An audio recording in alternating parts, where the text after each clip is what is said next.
Europe 1. Nous, on s'est donné tous les moyens d'être, je dirais, conquérants, ok? Coupe du Monde 98. C'est une fête que la France offre au monde entier. Si les gens prennent en otage cette Coupe du Monde, c'est pas très bien. Parce qu'on passe pour vraiment des abrutis actuellement dans le monde entier. Le carton bleu. Échauffement. Le pays se met à l'heure du mondial. Cette coupe, la France ne l'a jamais gagnée. Et elle en rêve de cette statuette dorée représentant la déesse grecque de la victoire soutenant un calice. Ce trophée qui porte le nom d'un ancien président de la Fédération française de football, c'est un Graal pour les 32 équipes nationales engagées dans la Coupe du Monde de football 1998. Et pour la France, qui accueille la compétition, une première depuis 60 ans, c'est sûr, la Coupe Jules Rimet est pour elle. Et le premier des Français à y croire, c'est Aimé Jacquet, le sélectionneur des Bleus, invité du Club de la Presse d'Europe 1. Nous sommes chez nous, dans notre pays, sur nos terrains, ok? Nous allons être conquérants. Je suis peut-être, je dirais, un peu plus ambitieux, mais j'ai grande confiance. J'ai tellement grande confiance que je peux vous dire aujourd'hui, si on jouait demain, ça serait fait. Le 2 mars 1998, le président de la République, Jacques Chirac, reçoit 100 jeunes à l'Élysée. On est à 100 jours. 100 jours avant une manifestation fantastique. Fantastique pour notre pays, qui va faire la fête. Il paraît qu'il y a plusieurs milliards de passionnés de football. C'est dire l'ampleur de cette manifestation. Même optimisme pour le Premier ministre britannique Tony Blair quand il prend la parole à l'Assemblée nationale le 24 mars lors d'une visite officielle en France. Je serai aussi ici pour la Coupe du Monde, à condition que je trouve un billet. Et surtout pour la finale, Angleterre contre Écosse. La France attend 1 million de visiteurs du monde entier et tout le pays se met à l'heure du mondial.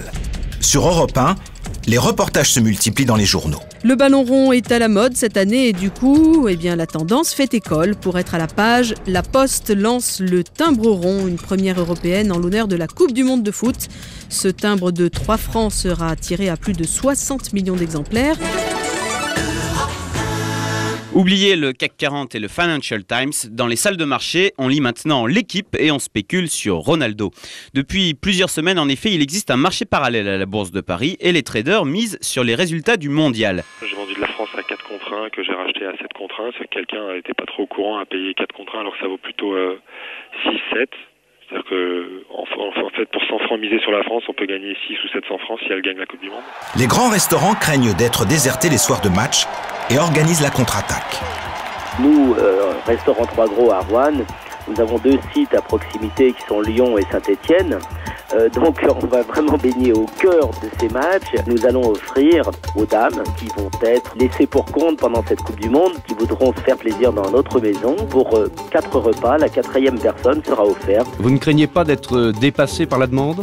Écoutez, je le souhaite, puisque nous avons quand même une crainte à ce moment-là que nos restaurants soient un petit peu délaissés.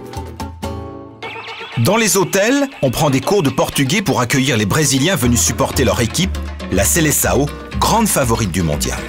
Comme tous mes collègues, on veut pouvoir comprendre les Brésiliens et puis surtout leur montrer qu'on a fait des efforts pour pouvoir parler leur langue. C'est assez dur au niveau de la prononciation. Comment dit-on madame? Signora. Signora. Signora. Sylvie, bonjour. Bon dia. Adieu, au revoir. Adeus. Mais la fête qui s'annonce pourrait bien être gâchée. Les conflits couvent dans de nombreux secteurs, les menaces de grève et de blocage se précisent. Les routiers de force ouvrière, bien que minoritaires dans leur profession, sont les premiers à mettre la pression. Ils réclament une hausse de 28% de leur taux horaire. On est à peine à 3 semaines du premier match du mondial quand André Dumas l'annonce dans Europe Midi. Ça dérape donc dans les transports. La Fédération FO a appelé ce matin à faire grève le 26 mai, mardi prochain, sans exclure que le mouvement se prolonge pendant le mondial. Explication de Roger Poletti, secrétaire général de FO Transport. C'est les barrages, ce sont des opérations bouchons. Moi, je dis qu'aujourd'hui, maintenant, la balle est dans le camp des patrons et des ministres. Ils ont qu'à faire leur petite ratatouille ensemble et on trouvera des solutions. Et s'il n'y en a pas ? Mais écoutez, s'il n'y en a pas, à ce moment-là, évidemment, nous serions contraints de. Eh bien, je peux vous assurer que si malheureusement une telle situation venait à se produire, je prends l'engagement formel que tous les gens, beaucoup de salariés qui ont payé leur billet la peau des fesses, eh bien, ces gens-là, il faut qu'ils le voient le match. Eh bien, ils le verront le match. On fera tout ce qu'il faut, on se mettra là où il faut pour pas les embêter. Plus inquiétante, la menace de grève à Air France. La compagnie nationale est le transporteur officiel de toutes les équipes engagées dans la compétition. Le SNPL, le syndicat national des pilotes de ligne, refuse la réduction de salaire de 15% sur 3 ans en échange d'actions de la compagnie. Si au 31 mai, des désaccords aussi profonds subsistent et les pilotes sont toujours l'objet d'attaques aussi dures, je crois que nous déboucherons sur un mouvement que l'ensemble des pilotes veut dur et long. Évidemment, l'objectif n'est pas de nuire au mondial auquel les pilotes, comme tous les Français, sont attachés. Néanmoins, ce que je crois, et c'est une évidence, c'est que le moment a été particulièrement mal choisi de nous infliger l'attaque la plus dure de notre histoire, et ce, au moment où Air France s'apprête à annoncer le meilleur résultat économique de son histoire. Le 1er juin, premier jour de la grève, J-10 avant le coup d'envoi de la compétition, 80% des vols d'Air France sont annulés. Le 4 juin, à moins d'une semaine du début du mondial, les électriciens et les gaziers ouvrent de nouveaux fronts et descendent dans la rue. Louis Vianney, le patron de la CGT, est en tête du cortège parisien. Nous souhaitons qu'effectivement cette grande fête populaire du football puisse se dérouler sans qu'elle soit perturbée par les problèmes sociaux.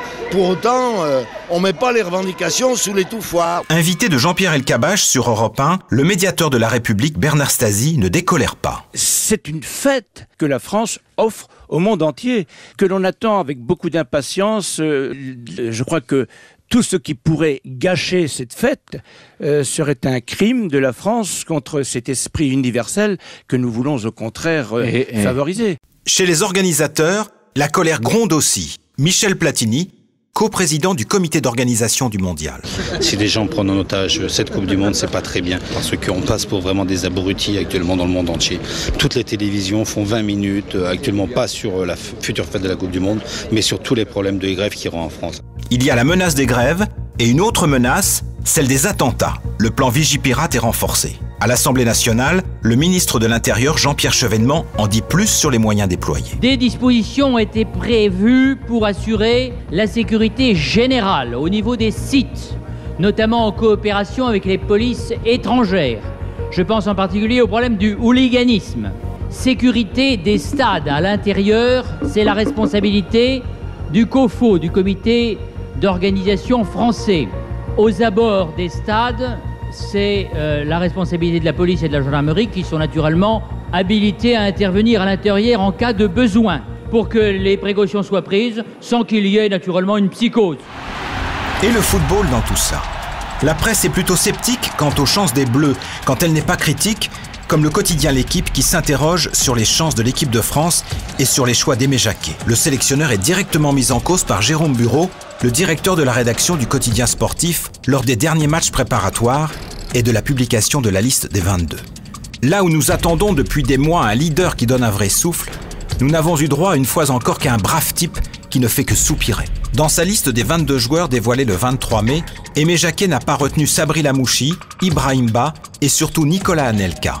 Il justifie ses choix. Tout est difficile quand il y a des choix, mais c'est la ligne de conduite qui est la mienne et qui a été décidée depuis très longtemps. Est-ce qu'il y a eu des critères hors purement techniques? Je ne rentrerai pas dans les détails. Il y a un seul critère qui m'intéresse, c'est l'équipe de France. Si j'ai fait cette formation, c'est qu'elle a été mûrie depuis très longtemps. C'est un tout. Nous avons pensé à une équipe compétitive tout de suite et une équipe qui peut se poursuivre dans le temps. Une démonstration pas très convaincante pour Yannick Noah, le capitaine de l'équipe de France de Coupe Davis et l'invité de Dominique Souchier, juste après le match de préparation très laborieux des Bleus face au Maroc. De sélectionneur à sélectionneur, là, ouais. Quel conseil vous donnez à Aimé Jacquet? Alors, qu'est-ce que je pourrais lui dire à Aimé Jacquet?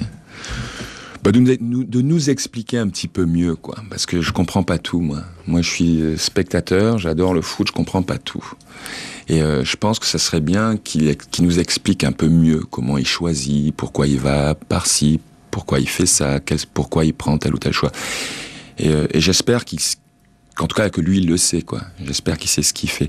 Du coup, il y a une espèce de flou, et c'est vrai que nous, public, supporters, parce qu'on supporte l'équipe, on sera avec eux jusqu'au bout, on est un petit peu frustrés, quoi, parce qu'on sait pas trop où on va. Alors un petit pronostic pour le mondial ? Un pronostic, non, mais un vœu étayé sur une forte intuition, oui. C'est-à-dire que je pense que je devrais pouvoir remettre à l'équipe de France la Coupe Jules Rimet le 12 juillet. Alors je m'entraîne, moi aussi, à cette remise. C'est effectivement un événement qui mobilise toute la France, derrière son équipe. Et les joueurs ont certainement senti que la France allait les porter jusqu'à la fin, je l'espère, vraiment de tout cœur, nous l'espérons tous. Il y a une vraie, je le sens, mobilisation des Français autour de leur équipe. Ils sont fiers, les Français, d'avoir une belle équipe, et donc ils la portent. Les dés sont jetés, hein, donc on a l'équipe qu'on a, il faut l'aimer, il faut apprendre à l'aimer, et puis il faut aller avec. Je crois qu'on va bien s'amuser, c'est une grande fête. J'espère que l'équipe de France ira loin, mais il y a tout le monde qui va regarder la France, il faut qu'on soit à la hauteur, quoi.